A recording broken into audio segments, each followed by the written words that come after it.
Olá, alunos, boa tarde. Página 165 do livro de vocês, vamos falar sobre os vários tipos de sujeito que a gente encontra dentro de uma oração. Vou fazer a transmissão da minha tela, que fica mais fácil para que vocês se orientem com relação a essa estrutura do sujeito. Então, nós temos os tipos de sujeito. Sujeito simples, composto, elíptico ou desinencial, que antigamente a gente chamava de sujeito oculto, e tem o sujeito indeterminado. Existe ainda, né, um outro caso de sujeito que a gente fala que é oração sem sujeito. Só que não é que a oração não tem sujeito. Esse tipo de classificação que a gente dá para a oração que não tem um sujeito é justamente para nos mostrar essa estrutura linguística que não dá um sujeito para determinada oração. Ih, ficou confuso, né? Então, vamos fazer devagarinho, um por um, e a gente vai começar a se situar. Sujeito simples. Sujeito simples é aquele que apresenta um único núcleo representativo. Ele é ele, não tem mais. Então, o caminhão do lixo atropelou o ciclista. Para eu encontrar o sujeito, eu pergunto normalmente ao verbo quem é que ou o que é que antes do verbo. A resposta vai ser o sujeito. Então, o caminhão de lixo atropelou o ciclista. Quem atropelou o ciclista? O caminhão de lixo. Então, quem atropelou o ciclista? O caminhão do lixo, logo, é o nosso sujeito. Regra 2 é uma maneira simples de você reconhecer o núcleo do sujeito e recordar que o núcleo pode ser o substantivo, pronome substantivo, numeral ou palavra substantivada. Lembrando que o núcleo é a parte mais importante. Sem o artigo, sem o determinante, tá? Como a gente estudou determinante semana passada, isso está fresco na cabeça de vocês, o núcleo do sujeito sempre será o substantivo sem os seus determinantes. Então, no caso do exemplo que vocês viram, vou voltar lá, ó, o caminhão de lixo atropelou o ciclista, o núcleo, né, seria a palavra caminhão. Por quê, gente? Porque é a palavra mais importante dentro de todo o nosso sujeito, que é o caminhão de lixo, tá? Por isso que eu estou voltando e indo toda hora. Vamos lá. Outro exemplo, com pronome substantivo. Ele está feliz. Quem está feliz? Ele. Com numeral substantivo, um é pouco. O que é pouco? Ó, lembrando que o é aí, ó, é o verbo ser, tá? O que é pouco? Um. Com palavras substantivadas, um que de mistério invadiu o ambiente. O que invadiu o ambiente, gente? Um que de mistério. Sempre devemos ter em mente as perguntas que faremos ao verbo, tá? Sujeito composto é aquele que apresenta mais de um núcleo representativo. Ana e Carla passeavam pelo bosque. Quem é que passeava? Ana e Carla. Logo, entende-se que está aí, olha, bem visível para a gente que o núcleo do substantivo, núcleo do sujeito serão os substantivos Ana e Carla.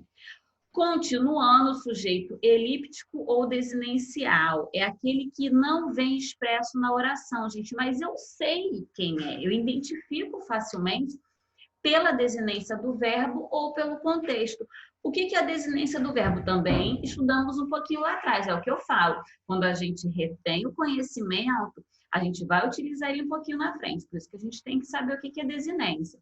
Então, quando eu falo andávamos felizes pela rua, quem é que conjuga o verbo andávamos? Quem é a pessoa que conjuga andávamos? Não somos nós? Então, quem andava feliz pelas ruas? Nós andávamos felizes pelas ruas.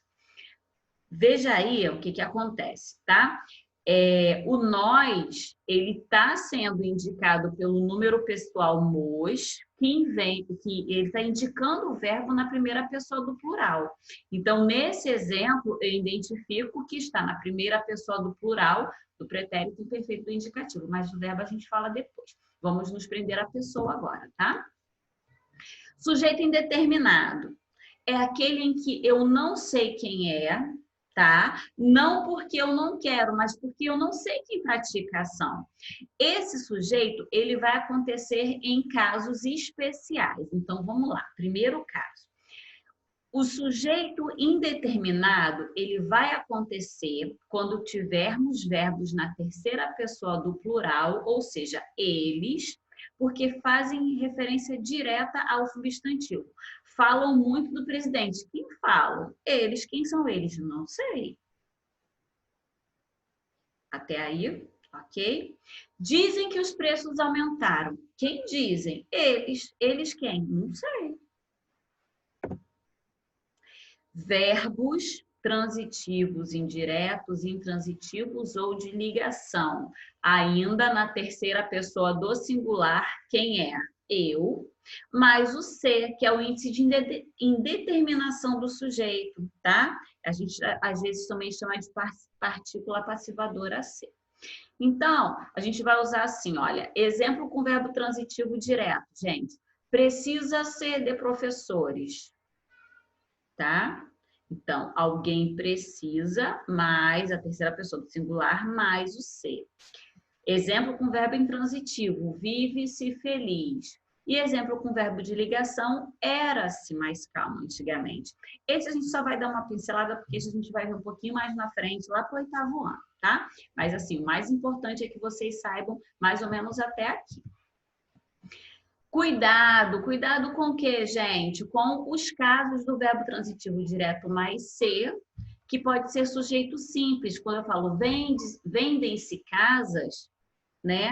Ele concorda porque, na verdade, casas é o sujeito da oração. Então, vende-se mais de uma casa. Eu vou passar, assim, muito rápido por isso, porque eu não quero que vocês se atentem a uma coisa que não vai ser cobrado na prova e que não está de acordo com a série de vocês, tá? Mas não tem problema nenhum, não. Só vou passar um pouquinho.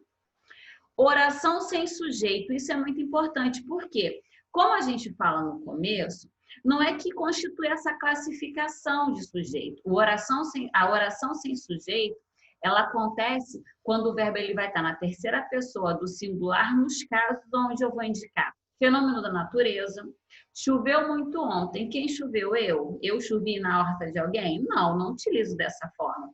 Os verbos que indicam fenômeno da natureza eles vão constituir a base de uma oração sem sujeito. Outra forma é o verbo haver no sentido de existir, de acontecer. Então, quando eu falo há muitas vagas para o setor financeiro, eu estou usando o verbo haver no sentido de existir. Ou ainda, houve graves acidentes na estrada, tá? E ainda com o verbo estar, fazer, haver, ser, ir, vir, passar, indicando o tempo. Era em Londres que a gente passeava quando éramos pequenos. Já passa de 5 anos que aquela situação me ocorreu. Faz 10 anos que ele se foi. Está quente. Então, temos que nos atentar para esse tipo de situação, onde classificaremos como oração sem sujeito. Ó, voltei lá, tá? Printou a tela aí, ó, printou na cabecinha de vocês, ok? Voltando para cá, para onde nós estamos, minha imagem saiu, mas ela vai voltar. Vamos esperar um pouquinho. Às vezes volta, às vezes não volta, gente. Peraí. Tem que voltar para a gente finalizar a nossa aula. Bem, enfim, a câmera não quer voltar, mas vocês vão ficar com o meu áudio, né? Vocês sabem que eu já tenho esse probleminha na câmera. A gente vai continuar fazendo a explicação na aula do Meet e também fazendo a resolução dos exercícios juntos, como a gente faz em todas as aulas. É importante que vocês não entenderam a questão da oração sem sujeito indeterminado, porque oração sujeito simples e sujeito composto é bem tranquilo, é bem fácil. Então, eu peço a vocês que anotem as dúvidas, permaneçam, voltei na câmera, anotem as dúvidas, permaneçam estudando, tá? Não parem, não continua aí nessa situação, porque se a gente parar, a gente fica fraquinho. Então, a gente vai continuar exercitando nosso cérebro legal. E a gente se encontra no Meet para falar sobre esses tipos de sujeito da oração. A gente começa lá na página 165 e segue adiante até a resolução dos exercícios. Um beijo no coração, a gente se encontra no Meet. Tchau, tchau!